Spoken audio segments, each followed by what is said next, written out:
बिस्मिल्लाहिर्रहमानिर्रहीम। अस्सलाम वालेकुम। 9th क्लास कैसे हैं स्टूडेंट्स? मैं उम्मीद करती हूँ सब ठीक होंगे और अपना काम साथ के साथ कर रहे होंगे। ठीक है बेटे, उर्दू की बुक खोलें। जी बेटे, हम पढ़ रहे थे हैदर अली आतिश की गज़ल। इसका आज हम पढ़ेंगे शेर नंबर 6। शेर नंबर जो है 6, उसकी हम आज तशरीह करेंगे। मज़ा गम के खाने का जिसको पड़ा वो अश्कों से हाथ अपना धोया क्या। मज़ा गम के खाने का जिसको पड़ा, मज़ा यानी लुत्फ़, अश्क आंसू, हाथ धोया क्या। आंसू बहाने में उसे सारी ज़िंदगी हाथ धोया। हाथ धोना यानी सारी ज़िंदगी उसके आंसू बहाने में गुज़र गई। जो गम की लज्जत से वाकिफ़ हुआ तो उसकी सारी ज़िंदगी क्या है, आंसू बहाने में गुज़र गई और उस आंसू बहाने में उसको बहुत मज़ा आया। तशरीह तलब शेर में शायर ने पलकों से गिरने वाले इन आंसुओं का जिक्र किया है जो महबूब के फ़राक़ में उसकी आँखों से जारी हुए थे। गिरने वाले ये आंसू इस कदर शदीद और ज़्यादा हैं कि वह इन अश्कों से अपने हाथ धोया करता है।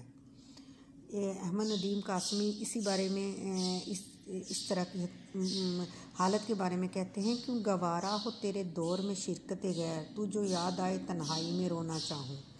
दरअसल शायर ने इस हकीकत की तरफ इशारा किया है कि इश्क में इंसान को बेअंदाज़ा मुश्किलात और बेइंतहा तकालीफ का सामना करना पड़ता है। इनका मुकाबला भी जुर्रत और हौसला और इस्तिक़लाल वाले अशाक ही यानी वो ऐसे ही आशिक कर सकते हैं जिनमें बहुत हौसला और जुर्रत हो और मुस्तकिल मजाजी हो, और इन्हीं आशिकों को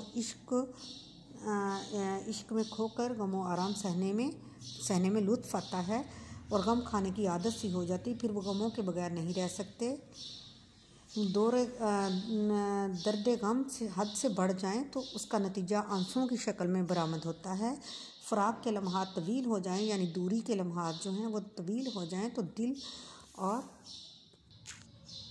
और गमों की प्यास सिर्फ आंसू बहाकर ही बुझाई जा सकती है। आतिश भी अब आंसुओं की बारिश में इस कदर नहाया धोया है कि कतई तौर पर उसका दिल साफ़ हो गया और अब रसवाई का कोई खौफ बाकी नहीं रहा। शेर में शायर की महरूमियों का जिक्र भी है और लज्जत गम भी है, उस गम में उसकी लज्जत भी है। ठीक है बेटे, आज हमारा ये शेर मुकम्मल हुआ। इसको आपने अच्छे से याद करना है और साथ इसकी ज़ुबानी आपने तशरीह लिखनी है। ओके, अल्लाह हाफ़िज़।